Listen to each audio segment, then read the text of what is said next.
Hey everybody, we are back with another episode of Can't Stop Snapping, the official podcast of MarvelSnapZone.com. As you know, the new and muchly anticipated battle mode is now live in Marvel Snap. Very exciting. That's one of the main things we talk about on today's show. I've been playing a couple matches online. I've been posting some match codes on Twitter. I'll probably do that again, but I'm going to look into other ways where I can allow listeners to play against me and maybe set up a little bit of some friendly tournaments. Stay tuned for that. If you aren't already, make sure you're in the Marvel Snap Zone Discord, as we do have channels there for episode discussion, questions for the podcast, etc. And if I do something like that, some kind of a tournament, or allow people to play against me for certain periods of time, I will be posting about it there. So make sure you go join the Marvel Snap Zone Discord. Well, we've got a ton of things to talk about with our guests today in the episode. So without further ado, let's jump into today's episode.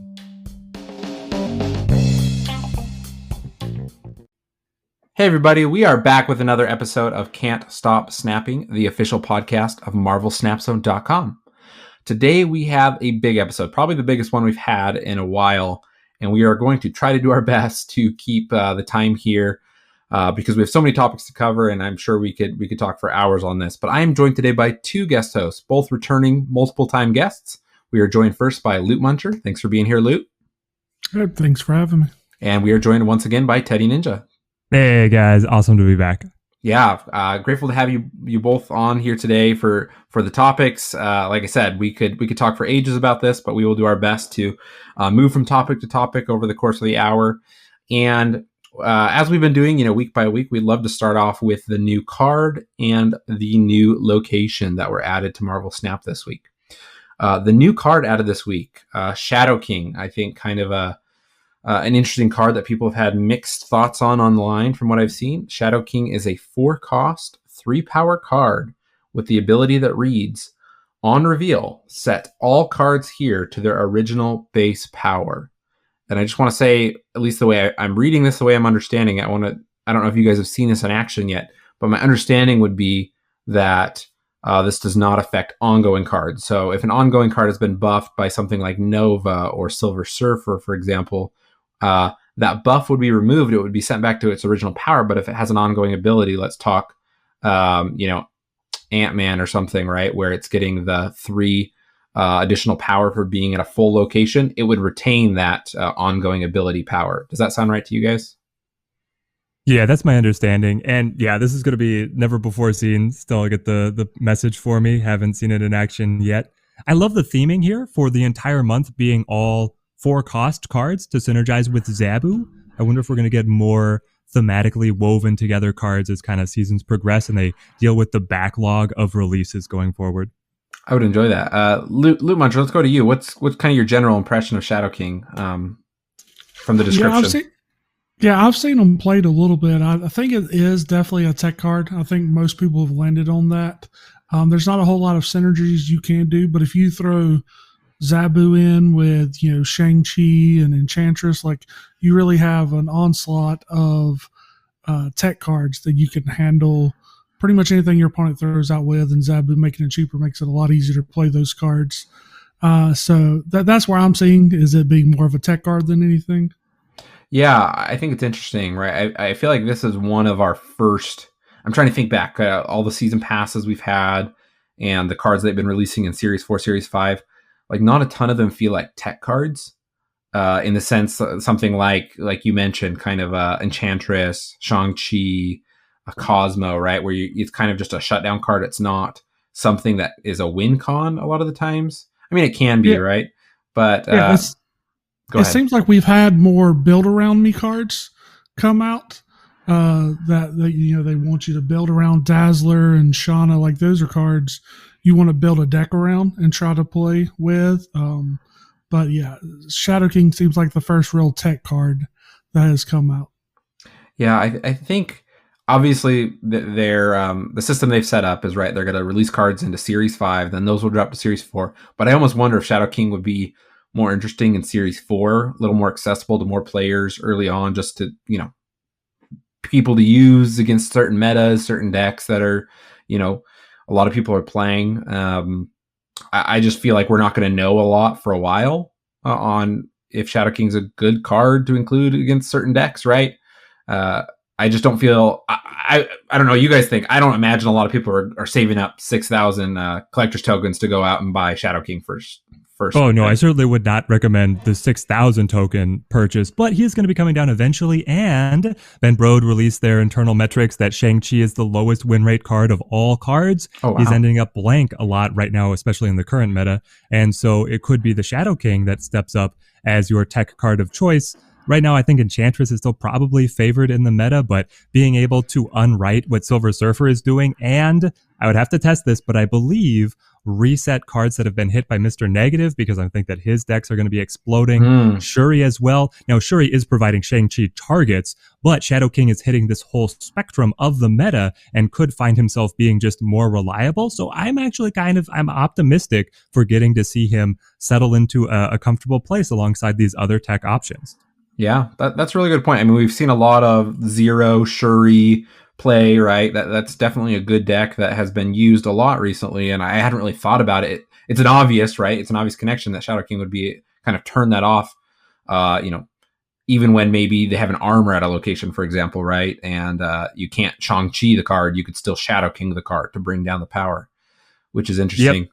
Cosmo still wearing the crown. He's going to make you completely invulnerable, but it is a good shout out. Shuri and Bast both moving down to Series 4, already pieces of very powerful meta lists that are now going to become more accessible. And so then I think is going to dramatically expand their share of the meta.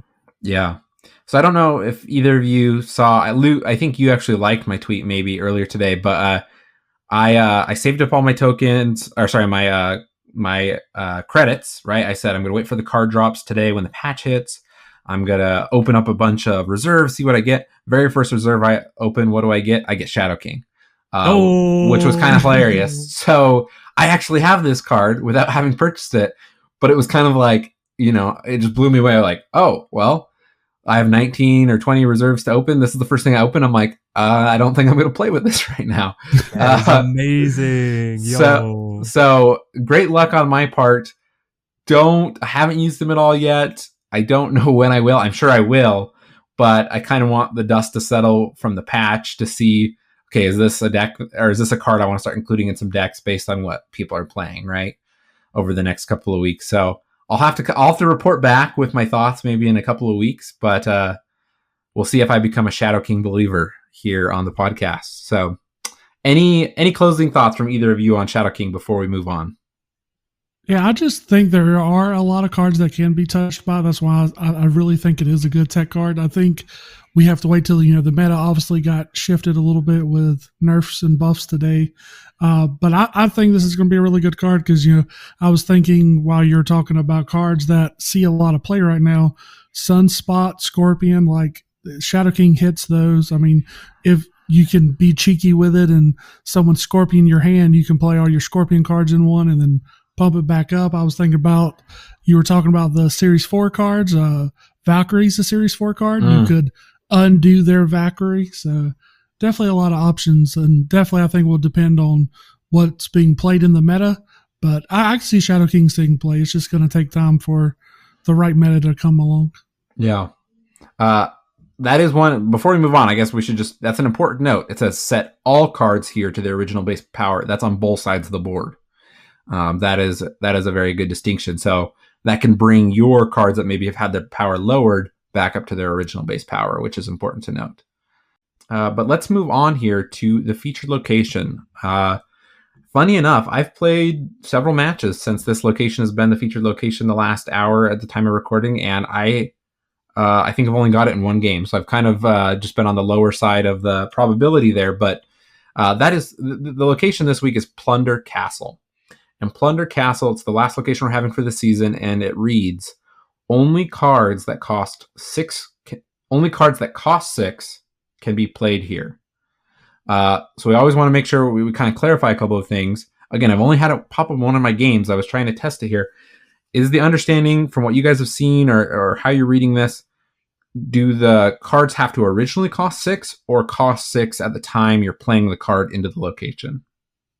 So it's current cost. The wording distinction that they use in the game is if they use the hyphen. So 6 hyphen cost is base cost in all cases, and then cards that cost X are current cost in all cases. I know somebody in the comments is going to say, oh, but this one card is still an outlier and they need to clean up the verbiage, but that's my understanding.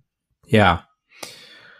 So that's interesting for sure. What originally came to my mind, having open null actually in a reserve only 3 weeks ago or so, and having you got 2 Series 5? Oh my gosh, I think I've one. I think I've opened 3 or 4 Series 5 cards in reserves. Yeah. When are you going to Vegas? Take me. And that's without spending money on the game other than season passes. So incredible. And then I got enough tokens with all my reserves today to get Galactus. I haven't had Galactus yet, and so I said, well, I'm thinking, okay, so I wave on 3.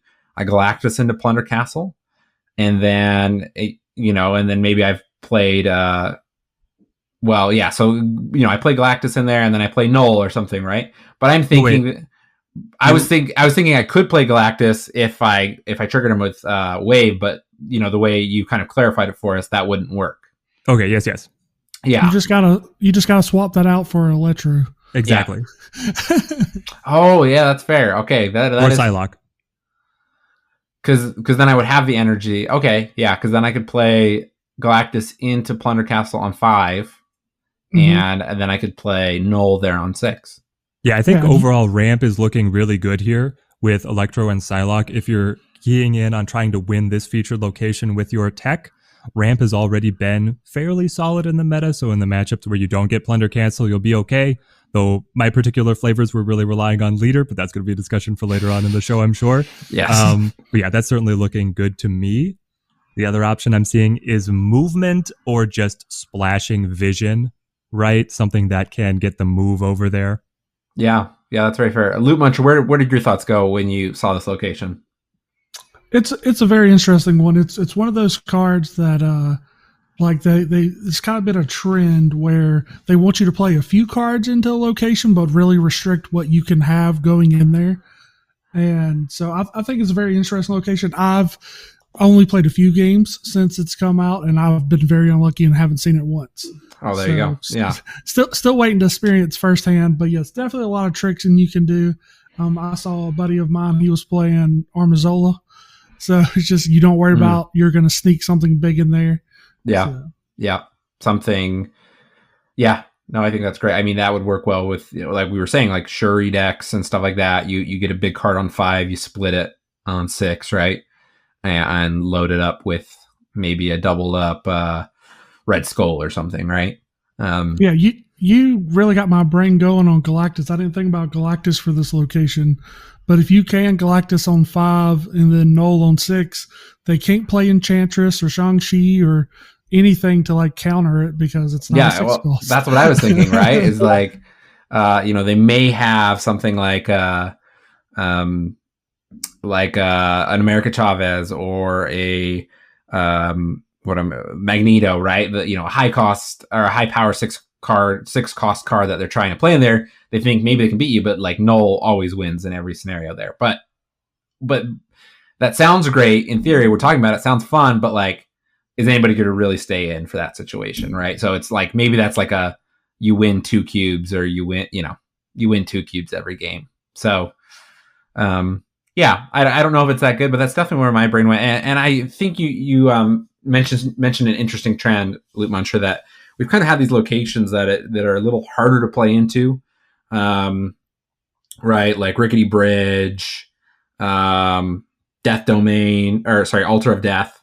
I can't ever remember the 2 cards' name, but the one where it destroys the first card you play, Vormir, and then the other one where you have to play the second card your turn. You can't play the first card there. That is Morag. Yeah. Morag. Yeah. Both of those. Yeah, this definitely gives me those vibes. The same kind of strategy.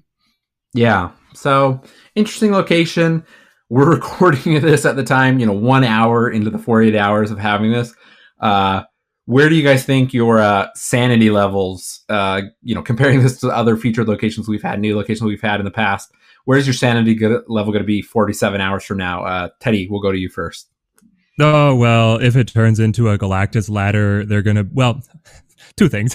One is I'm at infinite, so I'm not worried about climbing right now. But if I was grinding on ladder and if Galactus takes over, I would go insane. But if it doesn't, I think this one is a little bit more open to different tech rather than the other lists that we've gotten that just really skewed things toward destruction. Deathwave has just been everywhere with all the other Savage Lands locations. So I'm pretty happy with this one overall, and I think it's going to be fun. I always like projecting down to when it's just in the random skew or the random casino. I think I'm going to be pretty happy to see it pop up then and try and be able to play around it.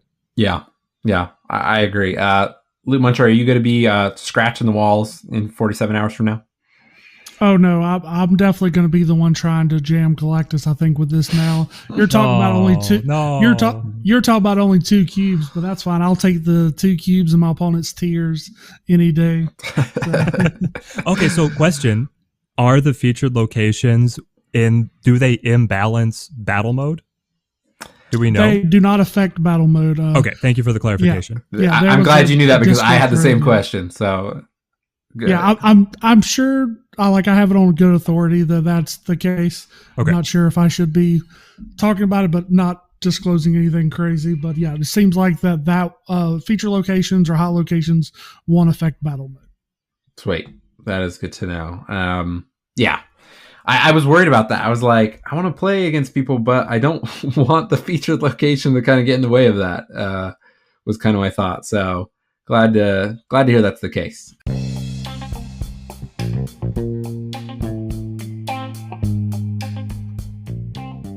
Hey all, I wanted to take a quick moment to talk to you about MarvelSnapZone.com. Marvel Snap Zone is a one-stop shop for everything Marvel Snap on the internet.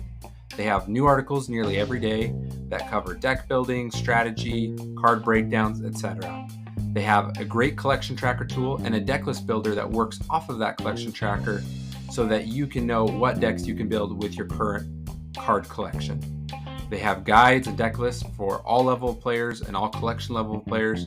Make sure to go to MarvelSnapZone.com and check it out now.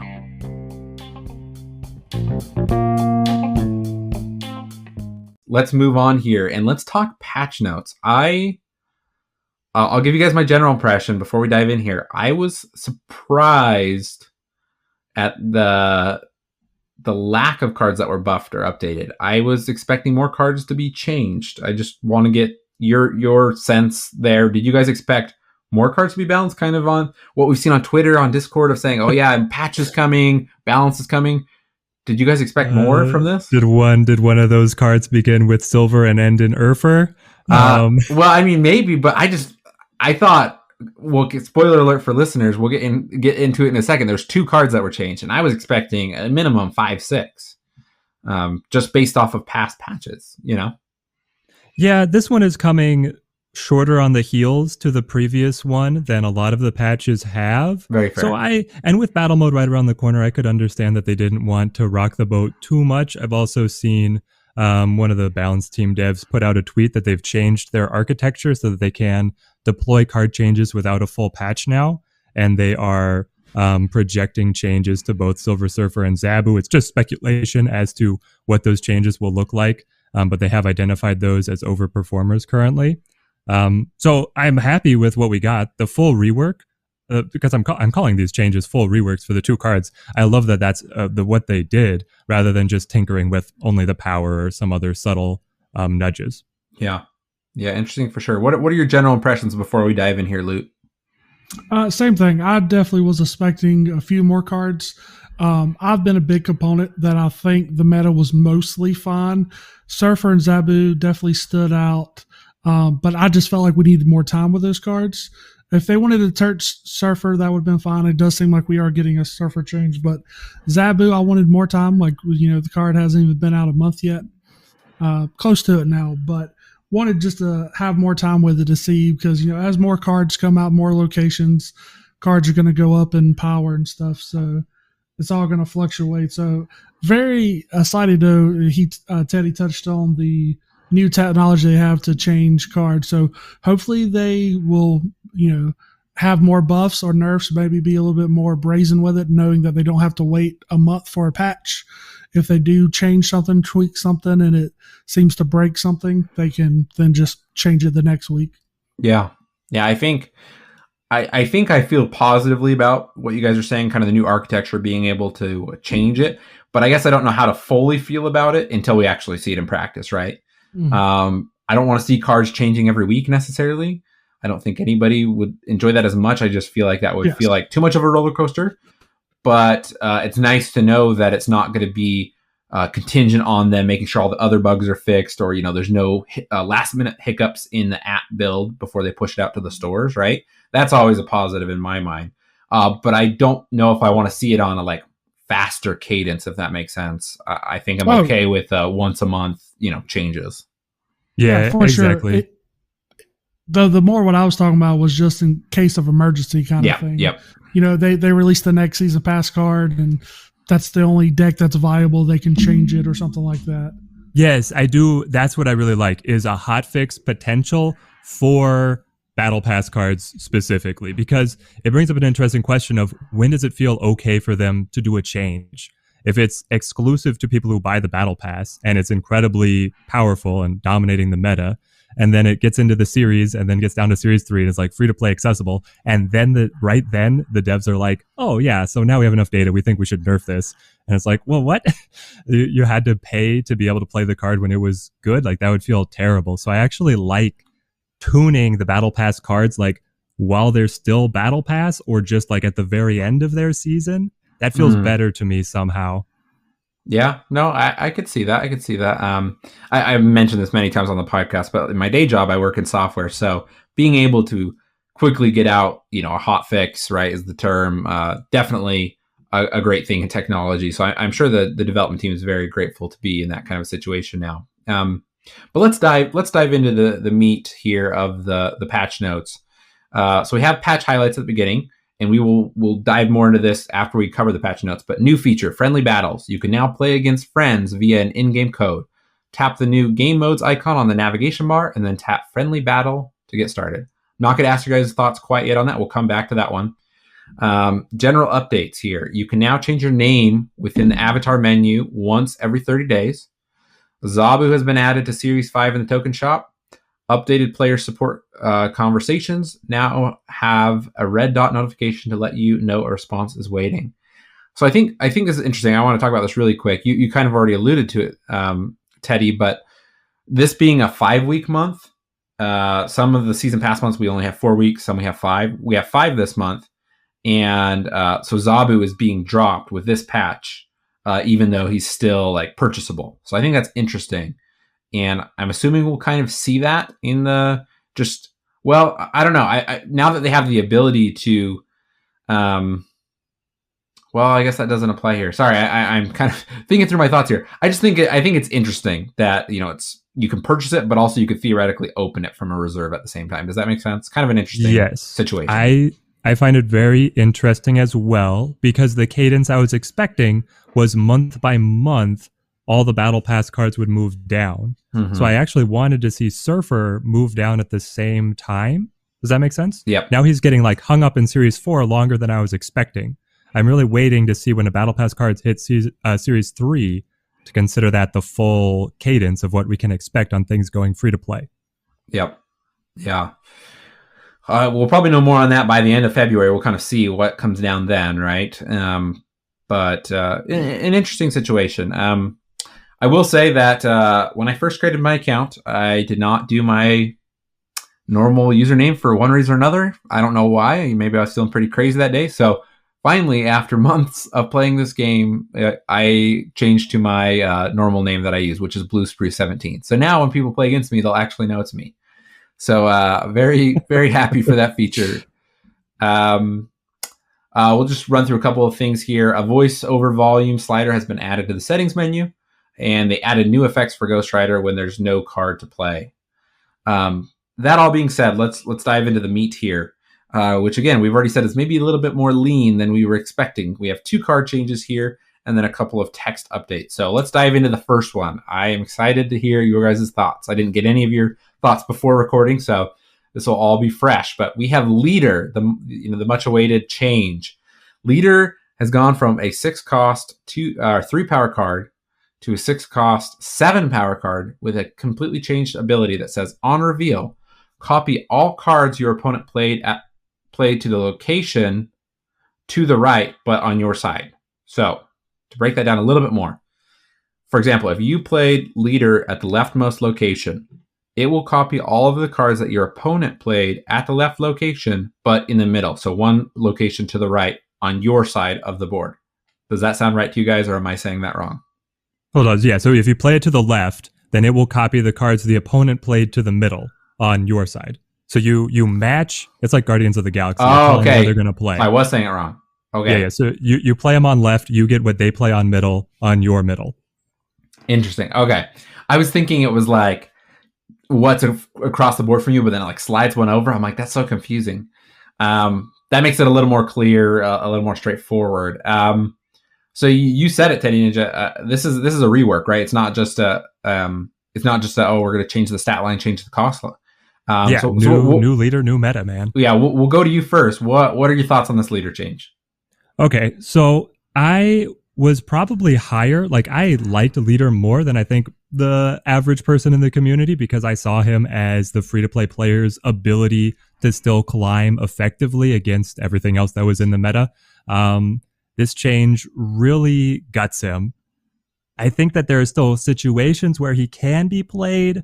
I was experimenting with one of the mods on my community in battle mode, which is incredible for card testing, absolutely incredible for card testing, where the shell is you run leader inside of Zabu. Spider-Man. Spider-Man is the beautiful card here, locking out the opponent from being able to play. Leader now is a 7-power body, can make up the gap there, and that you understand where the opponent has to match you, and then you get the copy to maintain tempo. That's kind of the world that I see him surviving in. Or if he's still getting played in ramp, where he was popular alongside Leech, you also have the Doc Ock, which is going to completely choke out one of their lanes. That can also give you a space where you pair him up with the Doc Ock, 7-power body, helping you out and then matching on the side. Yeah. I will say, before we jump over to you, Loot, to hear your thoughts, I had the exact same thought as you. Spider-Man leader was what came to my brain this morning as I was reading the patch notes. I said, okay, Spider-Man on 4. All of a sudden, because sometimes in like a Zabu deck or other decks, you want to play Spider-Man on 5, right? You want to lock out your opponents on the last turn. But now Spider-Man's good on 4, right? You play Spider-Man on 4, then you play leader on 6, and it works well. Loot, what are your thoughts on this rework of leader? Yeah, I think I was one of the few players that also really liked the leader and didn't want to see him changed, but I guess this is fine. I haven't tried any Spider-Man shenanigans with him yet. I have tried battle mode a few times, just same old decks I was playing in them before. Definitely had some misplays with them, trying to fully understand how the card worked and stuff. But yeah, I think this mostly puts leader down. I think there may be still some niche places with Spider-Man and stuff that could work, but I think this is going to dramatically reduce the play of leader. Yeah, kind of building on that, my thought. I mean, you guys maybe disagree. I'm not one of those people on the internet that says like leader doesn't take any skill. You just throw them down and it's stupid, right? People kind of digress into that kind of discussion on Reddit, Twitter, everywhere, Facebook. I've seen it all over. But there was kind of a strategy. I mean, you play good cards, you get enough stats, and it's like if you're up by 2 locations, and depending on the deck you're playing against, you throw a leader down at the right location, you have a very high chance of winning, right, against a lot of different deck types. I think this makes leader a little more nuanced and almost like a higher skill level to play, for better or for worse. Something like Titania, or some of these cards that like you have to really think multiple turns ahead, and like when are you going to play them, and how are things going to flip across the board and lock out your opponent, etc. Right? So it almost adds this layer of complexity, which maybe is good because it's fun to like have decks that you kind of have to like plan out and really strategize across the board. But that obviously maybe makes it a little less accessible for all players to use leader. But I don't know. I don't think this is a bad change. I think it adds a little bit of complexity, but I think that's better for the game in the sense that, that there were counterplays to leader, but I think leader was one of those just kind of poor play experiences for a lot of people. So maybe this feels a little less bad because, you could say, oh, wow, my opponent really like thought about this and strategized really well to pull this off. I don't know. What do you guys think about that? No, yeah, there were definitely some things where Leader was just silly, especially Leader copying Leader. Like that felt, just watching it, it looked dumb, kind of with the spam out on the board, etc. So I think that the change does move it into a good direction. And it does make your deck construction more interesting, having to have a different finisher if you still want to rely on Leader, really needing to be able to call where the opponent is playing to. And so now, yeah, like wave into Leader just blank and early is not nearly as good. You do have to put more thought and construction into your play pattern. Yeah. Lou, any last thoughts from you on Leader? Yeah, I'm definitely going to be playing with it more and seeing if I can make it work. I think Spider-Man's a good place to start there. So thanks, Teddy, for that. Yep, Zabu, Shuri, Spider-Man. Shuri on the Leader, 14-point Leader. Oh my gosh. That does sound pretty sweet. That definitely sounds like what I'll be gemming tomorrow. Let's go. Yeah, but Leader, like I said, I think something needed to be changed. It started becoming so toxic with people really wanting a change, and I think it was an easy card. Well, you're saying low skill level card.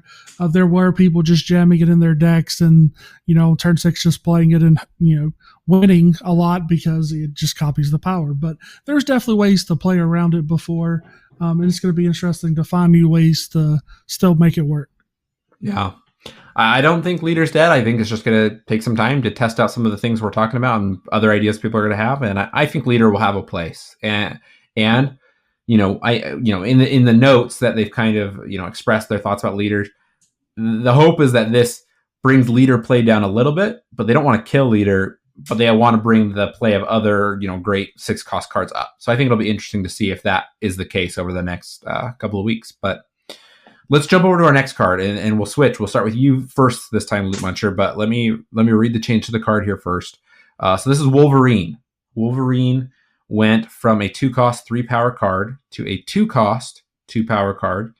And the ability now reads, when this is discarded or destroyed, regenerate it at a random location with +2 power.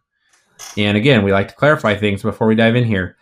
This should be every time Wolverine is discarded or destroyed, meaning you could destroy him multiple times on the board, and each time it's going to regenerate with 2 more power at a random location. Is that how you guys understand it? Yes. Okay. Loot Muncher, we'll start you off. We've talked about Wolverine changes in the past, and maybe what we'd like to see, kind of Wolverine versus of course now I'm going to forget 3-cost 4 power. It's the guy that Sabretooth. I'm like, the guy that Wolverine hates. We've pondered about changes here, so now we finally have a change to Wolverine. What are your thoughts? Do you like what you see? It's definitely interesting. It's definitely something I want to play with. When I first read it, my first thought was, 2 power doesn't seem that great. Why don't they just make it double? And then I was like, oh, that card already exists, Deadpool. So I really think that Wolverine could possibly see more play in your Death Wave kind of decks where you just have a lot of destroy effects, maybe in some kind of Deadpool list where you just are trying to destroy lanes over and over again, keep growing the Wolverine. I think I've seen people play him in Galactus decks. So if you can destroy it before, and then when Galactus destroys everything, you can have 6 power come over that can help you win the lane. I know some Galactus players don't want priority, so that could be a problem there. But I like this change. I think it could definitely lead to him seeing more play, because before, the only time I really saw it was in Galactus decks. So hopefully this just opens up and has him do more playable. I do want to point out, though, because it was really funny that in the dev notes that they said Wolverine sees virtually no play at the moment, which is a bummer given how iconic he is. Saw a meme on Twitter that was Cyclops card and says, "What am I, a joke to you?"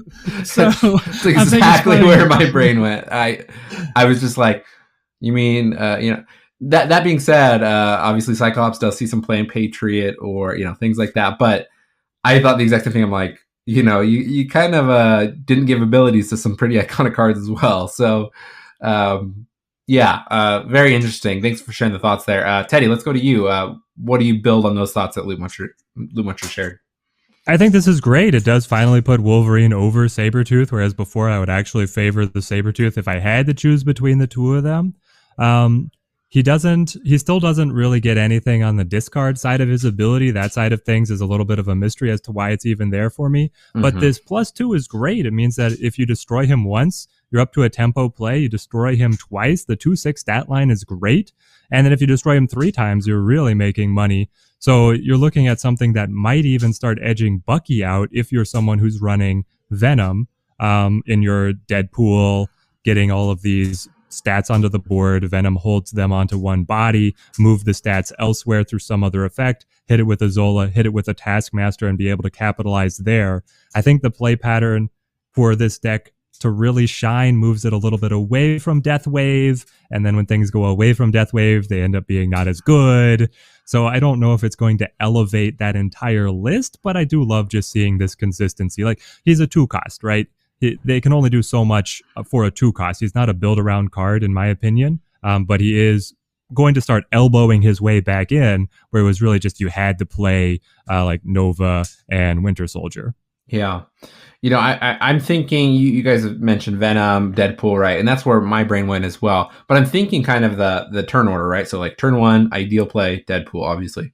Turn 2, you know, typically in that has maybe been play Carnage, right?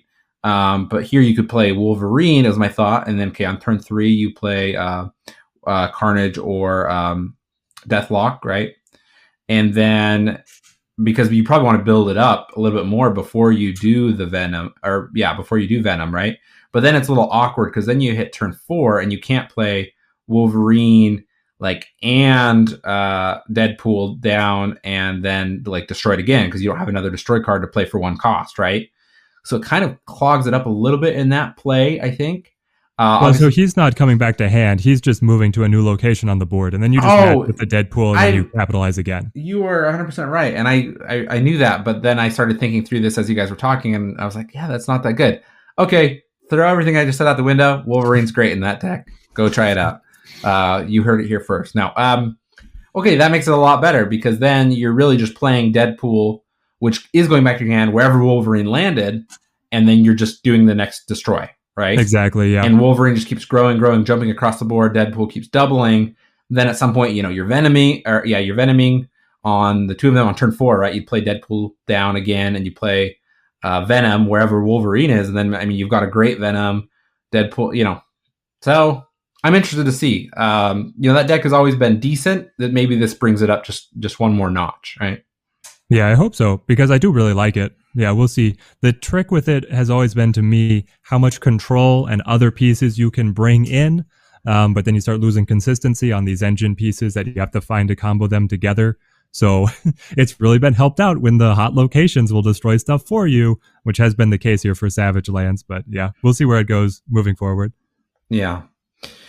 Well, let's jump here to the just the text updates, just a clarification. So text only updates. In addition to Wolverine, a few cards use the word play in their text, but don't actually play anything. Play means you put it down from your hand to the location. So this small update aims to avoid players misinterpreting how these cards interact with triggers that specify playing a card. So Hela has been updated, Jubilee has been updated, and Sentry have been updated with text changes.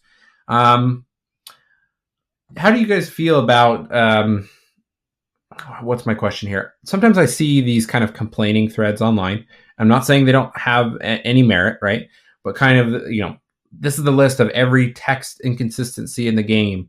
Do you guys feel like we're in a bad spot, middle spot, good spot as far as like text consistency with cards in Marvel Snap compared to other card games? Well, I tried to learn Yu-Gi-Oh! A couple months ago, and I think that Marvel Snap is in a great spot overall. I do love these clarifications and just keeping things consistent so that people picking it up can pick it up as intuitively as possible. I wish that we had via the game this like niche case kind of FAQ, just because I'm the kind of nerd who would love to read over that stuff. Like, did you know that if a card gets blanked out by Leech but then cycled back into the deck by Lockjaw and then gets redrawn, it has the ability refreshed? what? It happens. And, in that one case, it was actually good to know that it happens, but like you would never expect that to be the case. So I hope that we keep on getting some clarifications and maybe an expanded FAQ, but I like where just the card text is at. Yeah. Luke, do you feel like it's in a good spot? Do you have any complaints? I think it's fine. I think, I've been on this podcast a lot with you for the patch notes. So we've seen a lot of wording changes and stuff.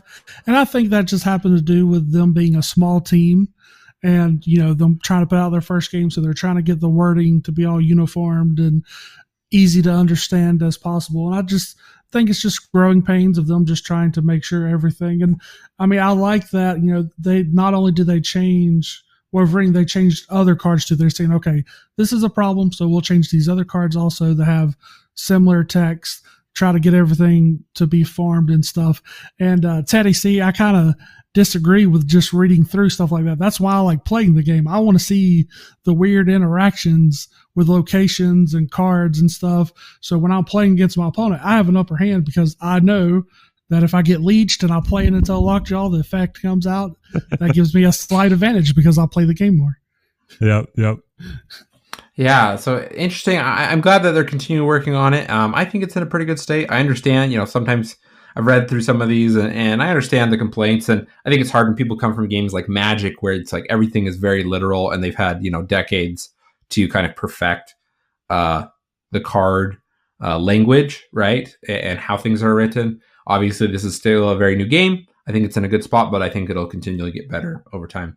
Yeah, right now I think the one outlier that I've gotten complaints in chat about is that Gambit has his two effects. He discards and he destroys. He will destroy whether or not he can discard. Yep. And then Zola, he has two effects on his card. He destroys and then he copies, but he will not copy if he does not destroy. And so that's the one that if we could have gotten a little clarification there, it would have been nice. Yeah. And listeners, I guess the biggest thing, if you find things that you feel like are inconsistent, if you feel strongly about the one Teddy just shared, I'm sure the devs are willing to listen. So go share it in the Discord, share it on Twitter with the team.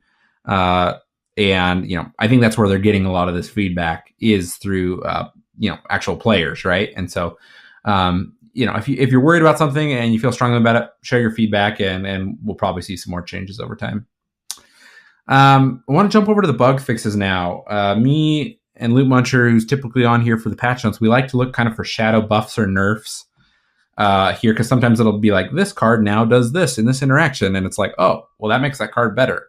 I don't see a ton here. I don't know if you guys have had a chance. The one thing I want to highlight is that they fixed a bug where if you pin a card in the token shop and then you tap the back button, or you press escape on PC, it shouldn't unpin the card. So people would pin cards, but then get them unpinned. And then you feel really discouraged because you waited days for the card you wanted to pin to pop up.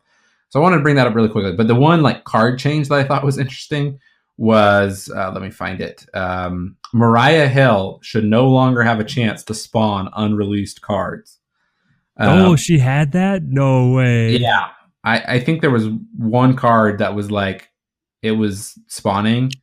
It was spawning Ghost, which is an unreleased card. Oh no, I would have ground that out until I got the effect just for a video. Yeah, no, and so I guess that's a shadow nerf to Mariah Hill, so now Mariah Hill's unplayable.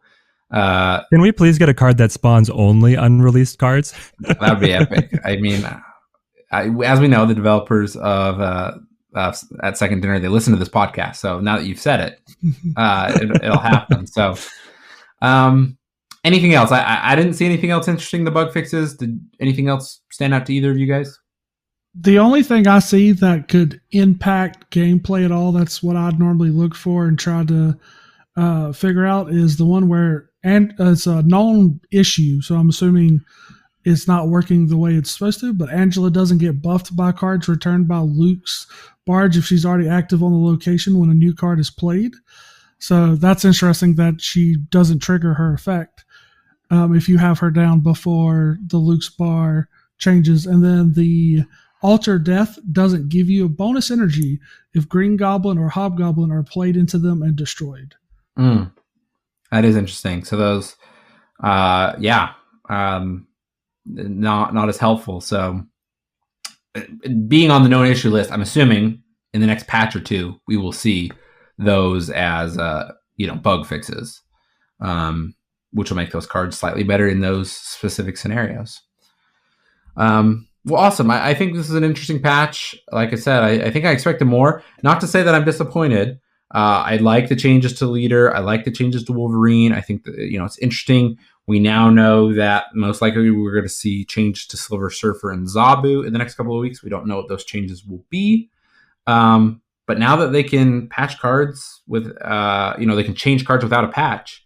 The world is their oyster. They can kind of do what they need to do when they need to do it. So it'll be interesting to see how that affects patches and what we see in patches going forward, right? They may still choose to align card changes with patch cadence. They may choose not to do that. So let's jump over to our last topic for the day, which is the new battle mode.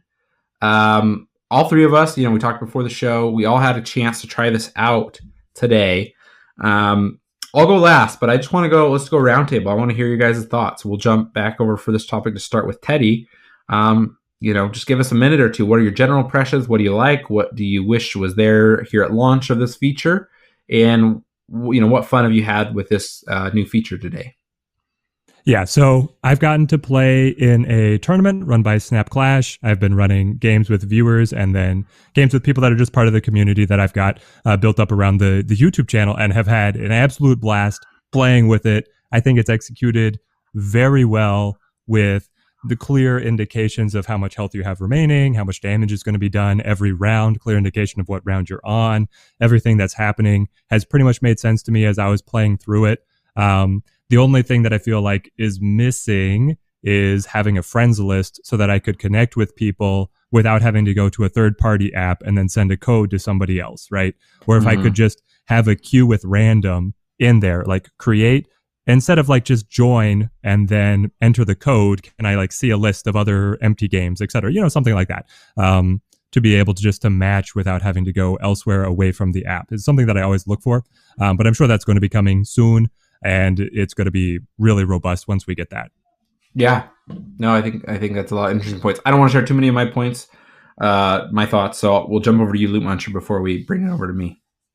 Yes, I've had a ton of fun playing with friends and other content creators and stuff.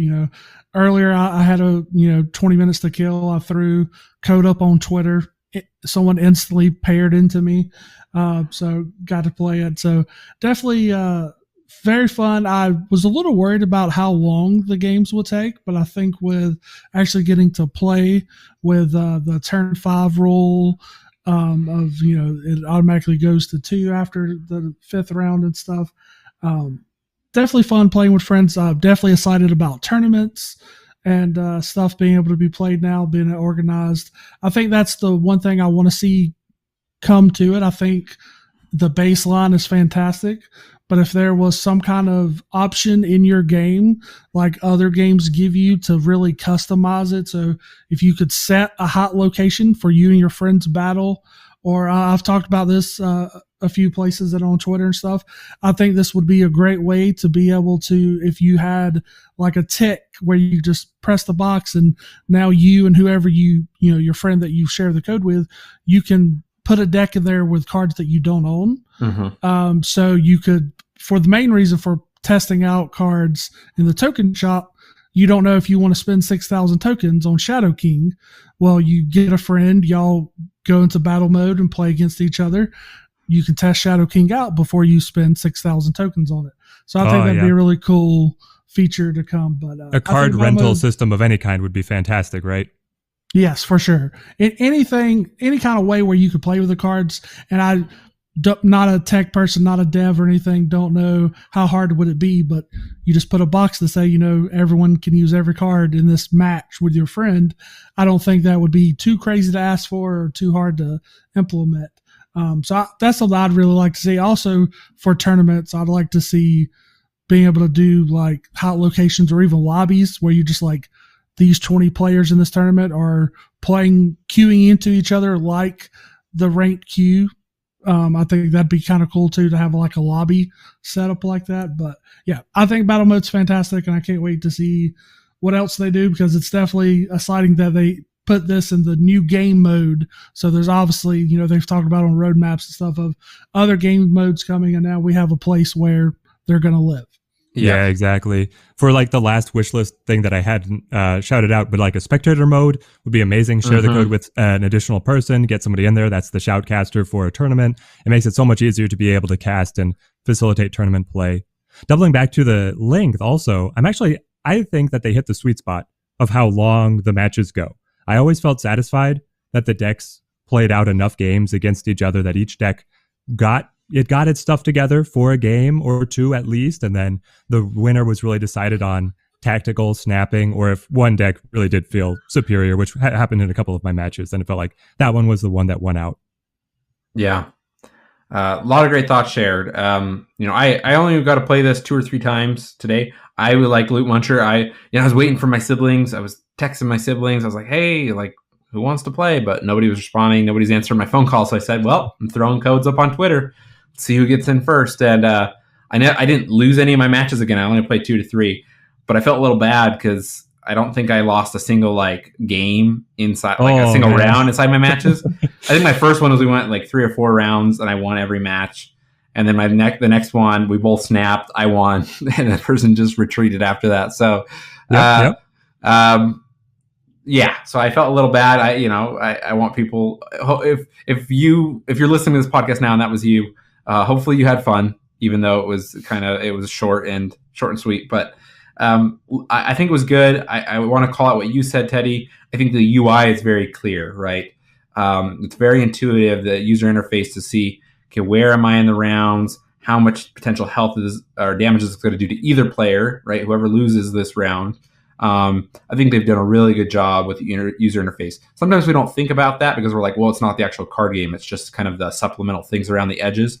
But that makes a real big difference with the enjoyment and the user experience of the feature. So like that, I do agree with you both. I mean, it is it's that extra step. You have to get the code, you got to copy it, then you got to go to Discord or Twitter or somewhere to give it to somebody, right?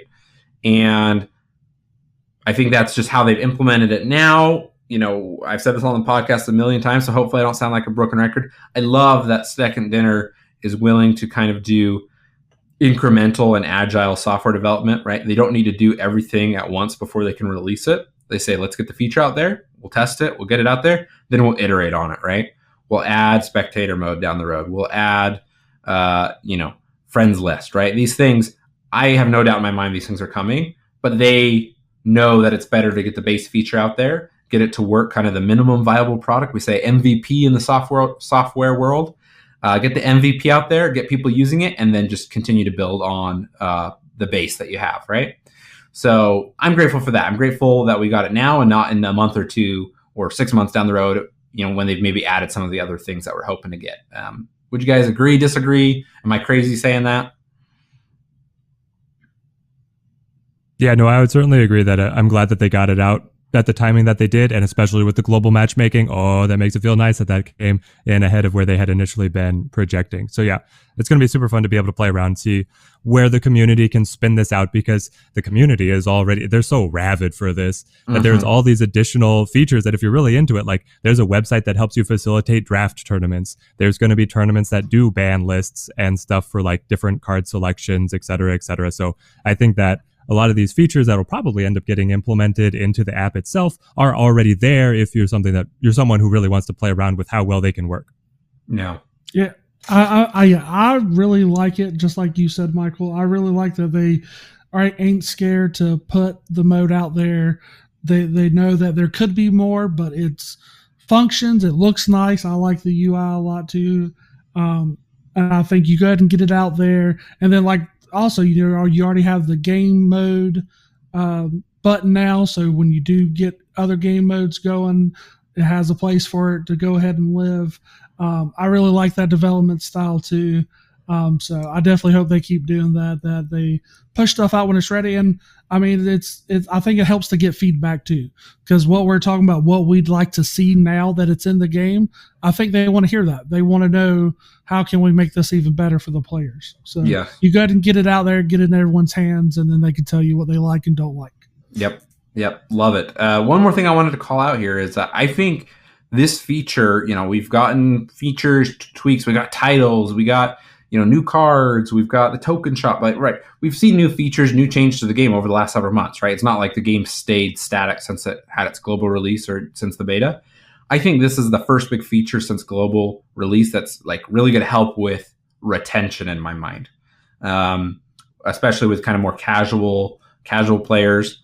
I have people I work with. I've introduced them to the game. They've played it, but they've fallen off a little bit, which is okay. Not everybody's going to play this every day like the three of us, but several people have expressed, once this is in there, that's going to bring me back in because they have all these other friends that they want to play with, right? And they've enjoyed the solo experience, but they want to play against other people in person, virtually, etc. So I think this is going to help keep more players of varying levels of playtime, right, invested in the game and coming back, because your friend's gonna say, hey, you want to play a quick round of Marvel Snap, right? You can do that now.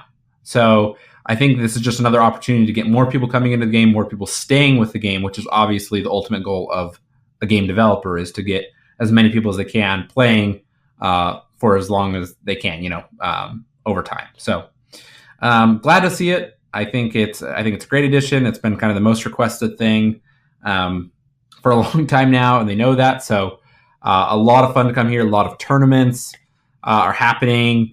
A lot of playing with your viewers on stream, things like that. Very excited to see that going forward. Just it's another thing to enjoy in the Marvel Snap community. We've covered a lot of things here. We're just about out of time. I want to go to each of you one more time. I just want to get your kind of general thoughts. We've talked about a lot of topics. How do you feel about kind of the overall where the state of the game is as of this week? We've got new card, new location, new patch, new mode, right? Like, how are you feeling? How are you feeling about the future? We will go to Loot Muncher first this time. I think the game's in a great spot. They're putting out new features, battle mode, everyone wanted. Another point with that, I think that is a great community growing tool. So it's only going to make the community, which I think Snap has a very good one. It's only going to help it grow and retain players, like you said. But I think the game's in a good spot. There are a few things that I'd like to see changed. Some token shop, acquisition stuff, some stuff that doesn't affect me. I hear a lot about people saying that token shop isn't great for people that are not pull 3 complete. I've been pull 3 complete since beta, so that's not really something I see, but I hear and see a lot of people talk about that. And I know that the devs have said that that is definitely something they're looking into make feel better in the future. So I think the biggest thing that gives me hope for this game is the devs seem to really be passionate about putting out a good product and making changes when they need to. So any complaints I have faith that in time, the ones that really need to be solved will be solved. Awesome. Teddy, let's go to you.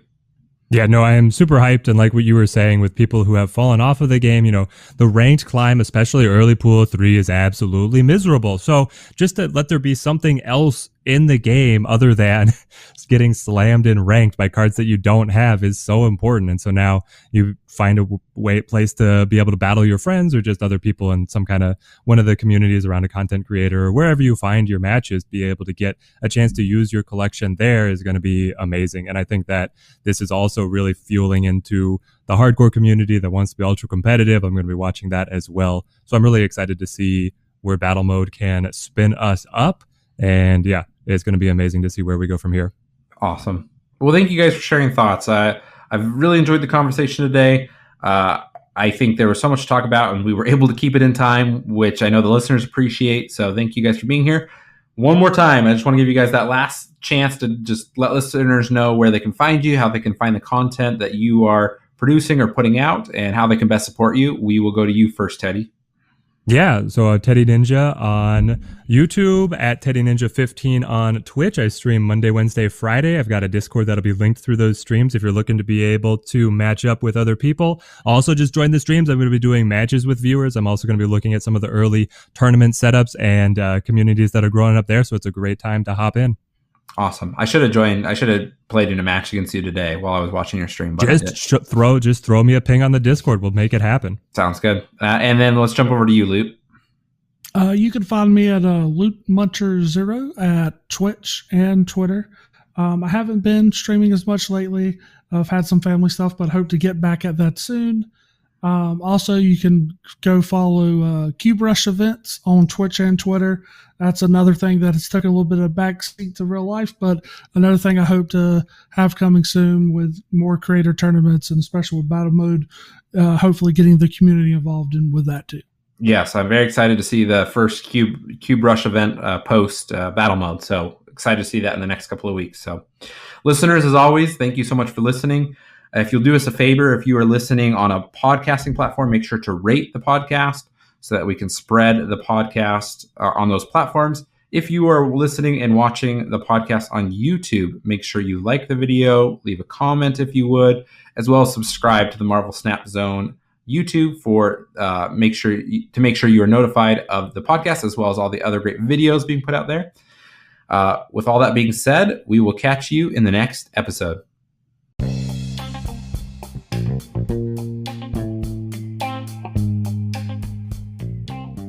Can't Stop Snapping is a podcast written, recorded, produced, and hosted by Michael Thurman. Thanks for listening.